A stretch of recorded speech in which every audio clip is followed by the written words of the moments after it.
Hello students, welcome to YouTube channel exam Sadhanam. आज हम discuss करेंगे वीकली करंट अफेयर्स को, जिसमें कि हम नवंबर 8 से लेकर नवंबर 14 तक के जो इम्पोर्टेंट करंट अफेयर्स टॉपिक्स हैं उन्हें कवर करेंगे। ये हमारी पार्ट 1 वीडियो है। पार्ट 2 वीडियो में हम जो बचे हुए इम्पोर्टेंट टॉपिक्स हैं उन्हें कवर करेंगे। सबसे पहले इम्पोर्टेंट टॉपिक आता है लॉस एंड डैमेज फंडिंग का। बात करें कि what is loss and damage fund. Loss and damage fund जो है, it is basically a fund which is contributed bye developed countries.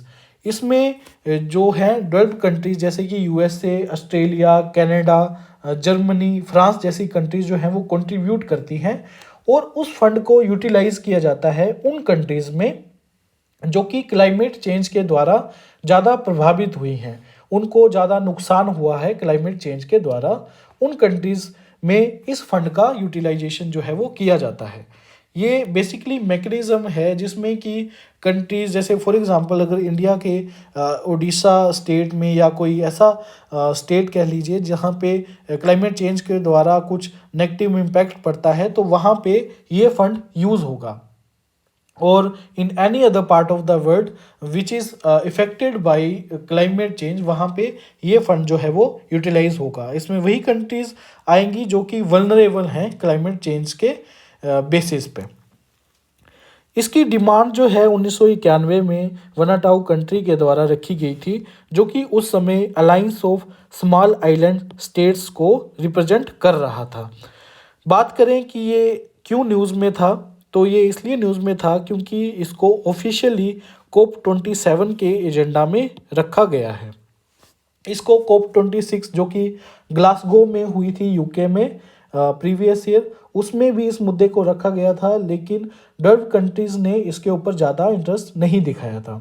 बात करें हम कोप 27 और कोप 26, तो ये क्या चीज़ है, तो जैसा कि आप जानते हैं कोप 27 कन्वेंशन ऑफ पार्टीज, जो कि एक एनुअल एक्सरसाइज है, एनुअल कॉन्फ्रेंस है यूएनएफसीसी की, United nation framework on climate change. उसकी एक एनुअल कॉन्फ्रेंस है जिसमें डिफरेंट कंट्रीज जो हैं वो क्लाइमेट चेंज के ऊपर जो है वो डिफरेंट डिलीवरेंस और डिफरेंट कमिटमेंट्स जो है वो रखती हैं।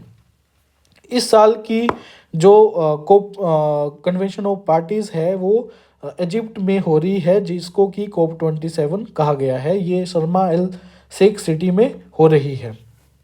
इससे रिलेटेड कोप से रिलेटेड कुछ इम्पोर्टेंट कन्वेंशन ऑफ पार्टीज हैं जिसके बारे में हर एक एस्पिरेंट को जानना जो है वो काफ़ी ज़रूरी है। फॉर एग्जांपल पेरिस एग्रीमेंट हो गया, क्योटो प्रोटोकॉल हो गया। नेक्स्ट इंपॉर्टेंट टॉपिक आता है mangrove alliance for climate. Mangroves are basically tree और shrubs that grows along coastlines, taking root in salty sediments often under water, which is very important from ecological point of view, क्योंकि जिस time tsunami आती है तो ये mangrove जो है वो काफ़ी हद तक जो है वो सुनामी के इम्पैक्ट को रोक लेते हैं। It is also important from the point of view of wild life also, क्योंकि काफ़ी वाइल्ड लाइफ जो है वो मैंग्रोव्स में सर्वाइव करती है।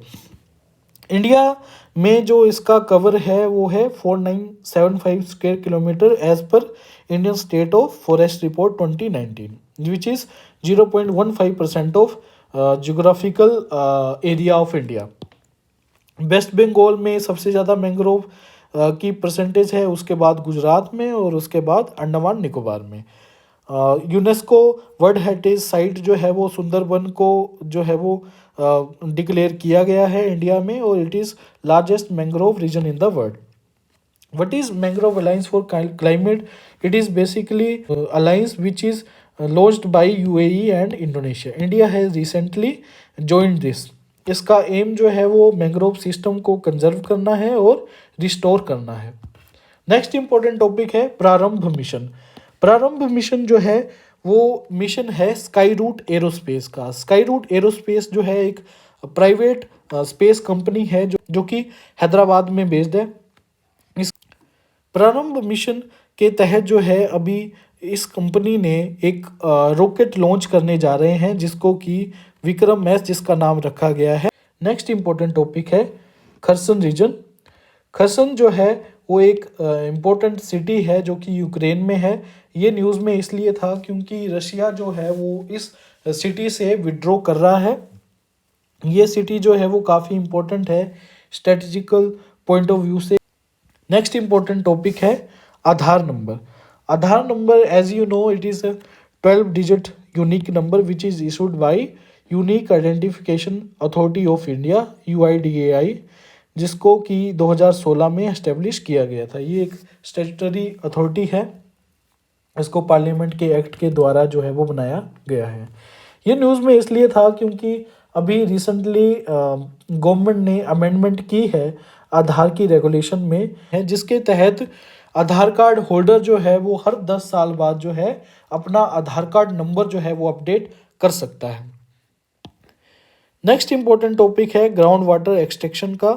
ये इम्पोर्टेंट बन जाता है from the point of view of environment. Next important topic है ई वेस्ट मैनेजमेंट रूल्स 2022। ये फोर्स में आएगा अप्रैल नेक्स्ट ईयर से। ये रूल्स जो हैं वो हर मैन्युफैक्चरर को अप्लाई होते हैं, हर डिसमेंटलर को, रिसाइकलर को, प्रोड्यूसर को जो कि मैन्युफैक्चर में इन्वॉल्व हैं। ये अप्लाई नहीं होंगे वेस्ट बैटरीज को, पैकेजिंग प्लास्टिक्स को, माइक्रो एंटरप्राइजेज को, रेडियो एक्टिव वेस्ट को, क्योंकि इससे रिलेटेड रूल्स जो हैं वो नोटिफाई किए गए हैं। मॉनिटरिंग अथॉरिटी जो है जो इससे डील करती है वो है central pollution control board.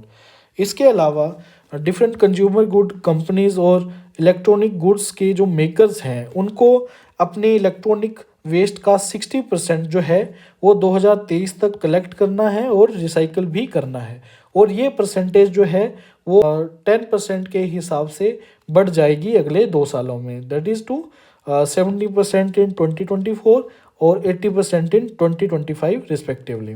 Next important topic है solar energy corporation of India. Solar energy corporation of India, it is basically a not for profit company established in 2011 under companies act 1956। ये news में इसलिए थी क्योंकि इससे related delegation जो है उसने COP27 में विजिट किया था। ये एक सेंट्रल पब्लिक अंडरटेकिंग है जो कि सोलर एनर्जी सेक्टर से रिलेट करती है। It has been renamed to renewable energy corporation of India in 2015।